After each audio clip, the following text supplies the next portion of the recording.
My fiancé married someone else after losing his memory. I let him go, but then he regretted it.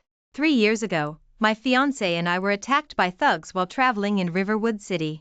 He was thrown into the ocean and disappeared without a trace. I searched for him for 3 years. When he reappeared, the one who filled his thoughts was no longer me. Chloe and I embarked on the journey to the seaside town where she lived. All the way there, Chloe urged me to forget him, but I couldn't bring myself to. We were childhood sweethearts, grew up together, and got engaged right after college graduation. We were so close to getting married. How could he forget me?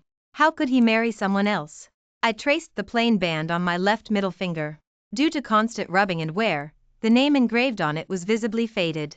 After 13 hours of travel, switching from plane to train to bus, I was terribly sick on the bus, but finally, by noon the next day, we arrived at the town. We had arrived. Following's gaze, the name Ocean Inn stood out clearly. The inn, which had been obscure for so long, had suddenly gone viral because of a streamer's video. Its owner had gained countless followers, and every move he made captivated people. I stared intently at the inn's entrance, a storm of emotions brewing within me.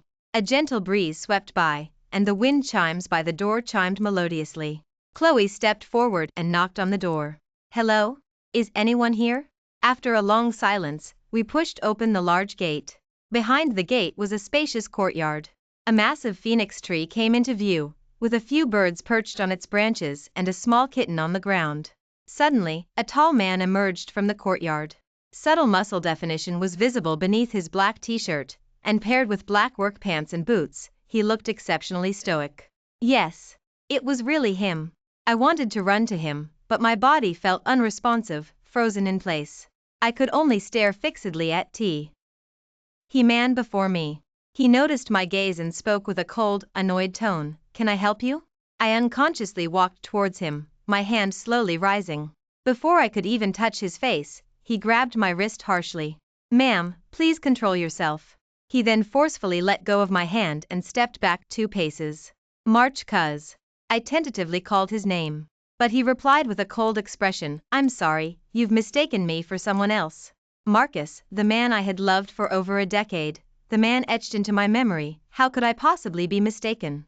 Over the years, I'd seen people who looked remarkably similar to Marcus, even with a mole in the exact same spot on their eyebrow, but one glance was enough for me to know it wasn't him. Yet the man standing before me, I was absolutely certain he was Marcus. Seeing me so distraught, Chloe quickly spoke up, "Excuse me, do you have any vacant rooms?" Marcus assessed us for a moment, then replied, "Yes, how many do you need?" "Just one will be fine." He turned and walked straight inside without sparing me a single glance. After receiving the call, I naively thought that as soon as he saw me, he would remember. He couldn't possibly have forgotten me. There had to be a way to salvage everything. When we reached the front desk, he asked for our IDs to register the room. As he lowered his head, I saw a red cord around his neck, with a plain band attached to its end. I covered my mouth with my hand, trying desperately not to make a sound, but tears still silently streamed down my face. Taking the room key, Chloe quickly led me to our room, as if afraid I might do something drastic.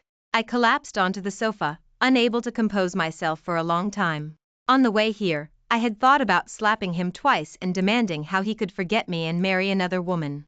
But the moment I saw him, I realized I couldn't do it. I stayed in the room for a very long time, not even realizing it had grown dark. The room was unlit, pitch black. Mirroring my state of mind. It wasn't until Chloe practically dragged me out to get something to eat. Everyone was sitting around on the beach, having a barbecue, drinking, and chatting. I turned to Marcus and said, "Hi, my name is Grace. I was a bit forward earlier, I apologize," extending my hand. His warm and broad hand briefly gripped mine before quickly pulling away. "Marcus." Hearing his distant tone, a heavy stone seemed to settle in my heart, making it hard to breathe. We had loved each other so deeply, how could he have forgotten everything, just forgotten? Suddenly, a little ball of fluff rubbed against my leg.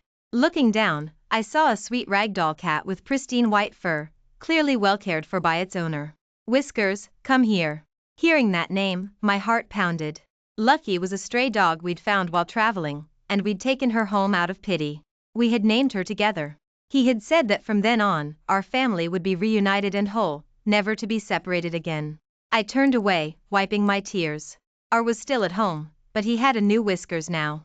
The one he wanted to be reunited with was no longer me. I reached for a bottle of liquor on the table and brought it straight to my mouth. The bitter taste instantly spread. The barbecue skewers were ready, spread out on the table.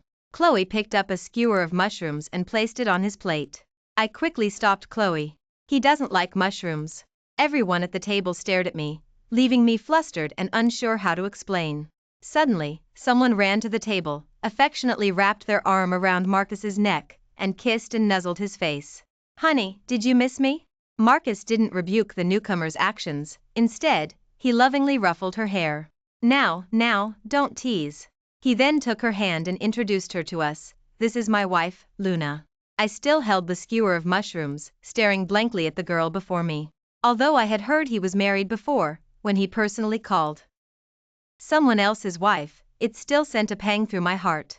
Just a little more, and I would have been his wife. But now I had to listen to him introduce someone else as his wife. She was sunny, enthusiastic, and generous. Her smile was like a warm ray of light, shining into people's hearts, warm and inviting. But to me, that smile was cold and piercing, and my heart felt heavy, as if a 1,000-pound stone pressed down on my chest, making it hard to breathe. "Hello everyone, I'm Marcus's wife, Luna. Welcome." Luna was very outgoing and got along well with everyone. She said, "Grace, you're so beautiful, like an angel descended to earth. Your skin is amazing, how do you take care of it? My wedding with Marcus is next week, and I need to look my best. Can you tell me your beauty secrets?" Chloe gasped, "Wedding?" "Yes, in 3 days, August 22nd, it's Valentine's Day. You're welcome to come to my wedding if you'd like." Chloe was about to speak when I interrupted her. "Sure, we'll go if we're free." The others at the table echoed my sentiment, but Chloe gave me an angry look. Luna reached for a can of beer. "That's wonderful. Thank you all for coming. I'll toast to you." Marcus quietly slipped away and returned with a glass of honey water. "Drink less, it's bad for your stomach. Finish this honey water in a bit." Luna smiled, quickly kissing his cheek. "Got it, thanks, honey." Listening to their playful banter, I felt uneasy and quietly finished the last sip of my drink. When I was little, I didn't like drinking water, so he'd try all sorts of drinks, using various cups, just to coax me into drinking more. A glass of hot milk before bed, a glass of honey water upon waking, without fail. I barely ate anything, only that skewer of mushrooms, and I couldn't remember how much I'd drunk. All I knew was I had a splitting headache, so I found an excuse and left. Marcus had never been known for his good temper. I used to think his kindness was reserved only for me, but seeing the happy smile on Luna's face today, I realized he could be just as good to others, and that I wasn't his only one. I collapsed onto the ground, my stomach racked with agonizing pain. My forehead was covered in beads of sweat, and this sharp pain pulled me back to reality. I struggled to stand up and reached for my bag on the table. I rummaged through it frantically until I finally found a white medicine bottle and hastily swallowed 2 pills. Under the medication's effect, the pain in my stomach gradually subsided. I tidied up the room and composed myself. Chloe came in. "I thought you'd tell him the truth and make a scene." I gazed out the window. I did think about it at first, but I gave up. They're so in love, so happy. I won't be the other woman. You're letting them be together, but who's looking out for you? Can you just let go of 20 years of feelings so easily? Can't you think about yourself for once? Me? I've already decided. You brought all those things to help him remember, didn't you? Can 20 years of feelings just be let go of so easily? I brought memories from our 2 decades together, photos from childhood to adulthood, the love letter he wrote me when I was 17, the first birthday gift he gave me, our first matching outfits, the dress I wore on our first date, the first high heels he bought me, and our engagement ring and wedding photos. I did at first, but now, I don't want to. Why? Chloe asked, looking puzzled. When he was 7, his parents died in a car accident. He witnessed it all, leaving an indelible scar on his heart. His parents' company, assets, and home were all seized by relatives. He grew up in the ruthless Marcus family, a 7-year-old child. I don't want him to go through that again. Chloe didn't say anything more. I woke up very late the next day. Breakfast, bought by Chloe, was on the table. I quickly tidied myself up, forced down a few bites despite the nausea in my stomach, and then left the room. As I walked into the courtyard, Luna came jogging over, holding one of the purple invitations. Grace, this is our wedding invitation. You absolutely must come. She solemnly handed the invitation to me. It was just a piece of paper, yet I couldn't bring myself to raise my hand and take the invitation. Chloe happened to be walking towards us and said, "What a beautiful invitation. We'll definitely be there on time." Really? You think so too? Marcus actually chose this one. I originally wanted to pick a bright red one, but Marcus said red was too common, so we settled on purple. Purple? We had discussed this after our engagement too. I thought red invitations were too common and wanted something unique. He said, "Then let's do purple, since you like it."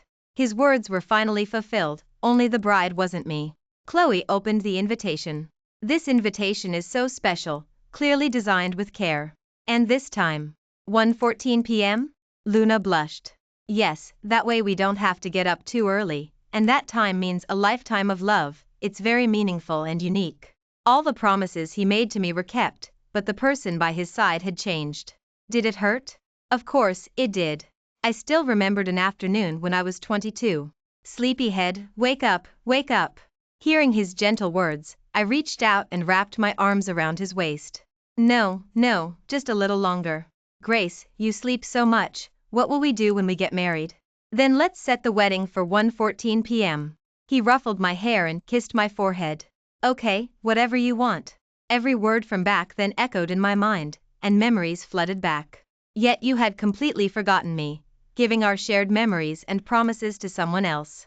I took the invitation back from Chloe, turning to leave, when Luna happened to spot the ring on my left ring finger. "Oh, Grace, you're engaged. When are you getting married?" "Yes, I'm engaged. We're childhood sweethearts." "Then why didn't he come traveling with you?" "He has some work to handle here. He'll join me once he's done." I forced a pleasant smile and glanced at the man named Marcus. "Well, he certainly doesn't appreciate you enough then. Leaving such a beautiful fiancé alone to work, how unromantic." Luna enthusiastically told us how she and Marcus met, got to know each other, and fell in love. She sometimes complained about his straightforward ways, and other times praised his gentle thoughtfulness. As she recounted everything, happiness just radiated from her face, while he merely watched her, his gaze never leaving her. Finally, I couldn't listen anymore. I fled, walking out of the inn's gate, but Luna's laughter seemed to have some magic, piercing my soul and striking my heart, impossible to shake off. I don't know how far or how long I walked before I found myself on the beach. Another sharp pain flared in my stomach. I hastily took out my pills to swallow them, but they all scattered onto the sand. A pair of slender, fair hands offered me 2 pills. After taking the medicine, my pain eased. "Thank you," I said to the man. "You're welcome. I'm Noah. You're very beautiful, just a bit pale. You look like a porcelain doll. My name is Grace." After saying that, I turned and walked away. The man was left murmuring to himself on the beach, "Grace, are you sick?" I found a quiet, deserted spot to sit down, and memories of his proposal flooded my mind once more. All my life, I hadn't considered myself a lucky person. I never won a free drink when buying soda. I always managed to pick the wrong answer on multiple choice questions. I'd always be called on to recite from books I hadn't finished. It always rained when I didn't have an umbrella, and it never rained when I did. But on that night, I used up all my luck to get Marcus. Yet this luck only belonged to me briefly, leaving me 3 years ago. In a tranquil park, the lingering twilight painted the world in warm hues. The boy held the girl's hand tightly, staring into the distance through her eyes, his heart filled with excitement and unease. He looked deeply at the girl, pulled a ring box from his pocket, slowly knelt before her, and sweetly said, "I want to marry you, to be your partner. Will you marry me?" The girl hugged the boy tightly and whispered into his ear, "Yes. I want to. I want to spend every unforgettable moment with you and imagine our future together." In that moment, the entire park was enveloped in happiness. The young couple's emotions deeply touched everything around them, and endless joy spread through their hearts. As night fell, the waves repeatedly crashed against the shore, as if protesting the resentment in my heart. The sky was filled with countless stars, and a full moon hung high, just like that night. When I returned to the inn, the lights by the entrance suddenly blazed on, their blinding glare making me instinctively cover my eyes. When I opened my eyes again, a tall, well-built figure appeared before me, carrying the scent of lavender. Lavender was my favorite scent. Every time I went to see Marcus, I would spray on a bit of lavender perfume, and even my shampoo and shower gel were lavender scented. Just as I was about to walk past him, a voice suddenly spoke in my ear, "Grace." Boom. My mind went blank, and my blood ran cold. Had he remembered me? Remembered everything that had happened between us? I waited for his next words, hoping he would say he remembered me, hoping he would rush to me and hug me without hesitation. But the moment I looked into his eyes, I knew I was overthinking things. The way Marcus used to look at me was filled with love and tenderness, but in the eyes of the man before me, there was detachment, wariness, coldness, and even a hint of hatred. Had he guessed something? Was he afraid I would ruin his current life? Was that why there was a hint of hatred? I quickly composed myself. "Yes, that's me. Can I help you? Did we know each other before? You feel very familiar, yet also very strange, almost to the point where I want to get away." As for our relationship, did he truly not know, or was he pretending not to? Perhaps he just didn't want to believe. I met his gaze. "There's nothing special between us. We're just good friends." At my words, he seemed to let out a long breath, as if a weight had been lifted off his shoulders. "I have the same red cord around my neck as you do. You lost your parents when you were young, and your family's assets were taken by relatives. My parents adopted you, and we lived together for over 10 years. This cord was given to us by my parents for safety." "I see. Luna mentioned your fiancé works here. Bring him to the wedding too." "I will, thank you." My words were filled with disappointment and heartache, but he seemed not to notice, continuing to ramble on. I fled once again. I thought I could hold back all my emotions, but the moment I turned away, tears surged like a raging flood, instantly engulfing me. I pushed open the door, and Chloe immediately ran over to help me onto the bed. Due to the intense emotional upheaval, my stomach churned again.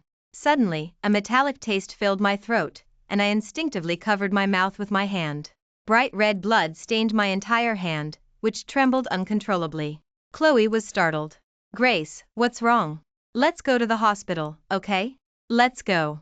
I looked at Chloe with a calm expression. "No need. I know my condition. I have late-stage stomach cancer, there's nothing more that can be done." As listened, tears streamed down her face, unwilling to believe. I held her tightly, comforting both her and myself. "I'm sorry, I'm so sorry. Why didn't I notice sooner?" I gently patted her back. "It's okay. For me, it's also a kind of release." "So, this is why you gave up on Marcus, isn't it?" "Yes. If it weren't for this illness, I truly would have made a huge fuss and fought desperately to get him back. How else could I have willingly given him up to someone else?" Chloe's sobbing made me feel terrible. "Grace, are you really not going to tell him? There's still a chance. If I told him, he would take responsibility for me out of obligation, pity me. But I don't want pity, I want his 100% love. Since he doesn't love me, there's no need to say anything. We both know that the death of Marcus's parents wasn't a simple accident, someone in the Marcus family orchestrated it all. When you go back, if Marcus needs help, I hope you can assist him." Chloe cried harder and harder, unable to stop, her whole body trembling. When I first learned about this illness, I thought all the torment and pain would finally end. But then I heard about Marcus, and seeing that he married someone else, I felt strangely relieved. He has a new love now, so he can live a good life from now on. Someone will take care of him, and I can finally rest assured. Chloe said nothing, only held me tighter. When my gaze lifted, I saw the invitation on the table again. In that moment, how desperately I wanted to run to him, to shout that all of this belonged to me, that I should be his bride. But then intimate images of him and Luna together resurfaced in my mind. He gently dried Luna's hair, carefully and skillfully, a happy smile radiating from his face. Luna was curled up in his arms like a cat, chatting and laughing, making one incredibly envious. Once upon a time, Marcus and I were like that too. But today, I was the other woman, an outsider, watching him do these things for someone else. But he had already forgotten me, forgotten everything between us. And now, there was someone by his side whom he cherished as a treasure. Lying in bed, I couldn't sleep. The struggle, the unwillingness to give up, the pain of my illness, the resentment, all tormented me, tearing me apart. Yet I knew clearly that I couldn't tell him the truth. I didn't want him to suffer the pain of losing loved ones again. "Grace, what if we don't stay for the whole wedding? What if we just go back?" Okay. Let's leave on the day of his wedding. Consider it a complete farewell ceremony. It will also give me a sense of closure. In 2 days, it would be his and Luna's wedding. I was still asleep when I was awakened by Luna and Marcus's voices. Their laughter and playful banter pierced my ears, leaving a raw wound in my heart. Marcus, I want a floral arch, and the flowers must be red roses. And a flower-lined aisle with a red carpet. Oh, and a large screen to play our love story, that would be so romantic. Okay, I'll take care of all of it. Here's the bouquet I made for you, do you like it? Marcus replied dotingly. Wow, red roses. My favorite red roses. Marcus, thank you. Luna exclaimed, then kissed Marcus on the lips. We had also held an engagement ceremony, and he had personally overseen every detail, from the venue decoration and guest list to the specifics of the ceremony. The flower-lined aisle had been paved with white rose petals, their purity symbolizing our innocent and sincere love. The rings were ones we had made ourselves at a jewelry shop. Our initials were engraved on the inner band. He said it was a ring unique to just the two of us, our exclusive memory. The cartoon figures on the invitations were also designed by us together. The boy held the girl's hand tightly, just as he would never let go of mine. A black suit made him look even more unparalleled, handsome and distinguished. I walked down the long flower-lined aisle with him, and together, we made a promise of love, a lifetime devoted to one person. The engagement ceremony went smoothly. He said we'd get married on this day next year, but instead of his next year, I received news of his marriage.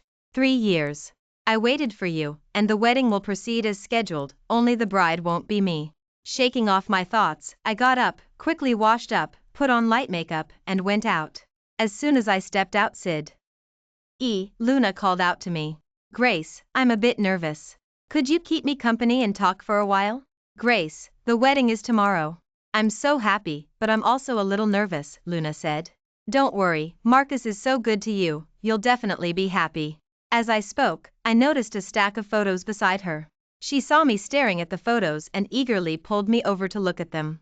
These are photos of Marcus and me from the past 5 years. She shared the stories behind each photo. This is how Marcus looked the first time I saw him. He was washed ashore, covered in injuries, and I happened to be passing by and saved him. Because I saved him by the ocean, I named him Marcus. Back then, hardly any part of him was unharmed. He lay in the hospital for a month or 2 until he recovered. To repay me, he worked for me. Actually, I fell in love with him first. I chased after him for over a year, but he was still quite cold to me. He said he seemed to have forgotten something important. Did he ever remember what it was? Did he accomplish it? I asked. No, he kept up with treatment, but he never remembered. I silently stayed by his side, and then some things happened between us. He felt sorry for me, a girl on my own, and eventually accepted me. Things that can be forgotten and given up on probably weren't that important anyway, right? I caressed the image of the young man in the photo. He was sunny and cheerful, with a wide, unrestrained smile, unlike the reserved and serious person in my memories. He must be doing well here. No, that's not it. He really cared, it was just the repeated failures that made him lose heart. He kept trying to contact his family, but there were no leads, so he started to wonder if he was an orphan, if no one cared about him. Eventually, he just stopped searching. Yes, he was no different from an orphan. But I had been searching for him all along, so why hadn't he found any leads? Was this place too remote? A knot of doubt made in my mind, but I didn't dwell on it. We chatted for a long time. Then suddenly remembered she needed to order fresh flowers from the florist. Marcus was busy setting up the wedding venue, so she dragged me along. We arrived in a small town. It wasn't large, but the variety of flowers was immense, making it feel like a floral paradise. Boss, I need 1,000 roses for the wedding the day after tomorrow. Okay, no problem, I guarantee they'll be delivered on time. I also have some freshly arrived eustoma flowers. Would you like a few? No thanks, I prefer brightly colored flowers. Do you have any sunflowers? I'd like to put a few in my room. Yes. You're only taking a few, consider them my gift to you. Great, thank you, boss. May your business flourish. Sunflowers and roses, just like her, passionate, vibrant, lively. How wonderful. Before leaving the florist, I still bought a few eustoma flowers. Their pristine white petals emitted a faint, refreshing fragrance. There was a fruit stand by the roadside. Luna bent down to pick dragon fruit. We both love dragon fruit, and they're fresh right now, so we can buy more to take back. Since when did he like dragon fruit? Could 3 years really change his preferences? Because she liked it, he liked it too. The standing before me now, apart from the face etched in my memory, was not my Marcus at all, from head to toe. A sly-looking man suddenly lunged at us, holding a short knife and yelling, "Die!" He was about to stab us. I shielded Luna with my body. After a long moment, no pain came, only the smell of blood filling the air. I opened my eyes and saw a man with a stab wound in his abdomen. The thug, seeing this, frantically fled. I quickly stepped forward to catch the man. "Are you okay?" At the same time, he spoke, "Are you okay? It's good that you're fine." With that, he passed out. The people around me and I took the man to the nearest clinic. I felt anxious and overwhelmed. All I remember was A.B. Love crimson. My eustoma flowers were stained red with his blood. The doctor said the stab wound wasn't fatal, and the cut wasn't deep. He had just lost a lot of blood and was still unconscious, but he'd be fine once he woke up.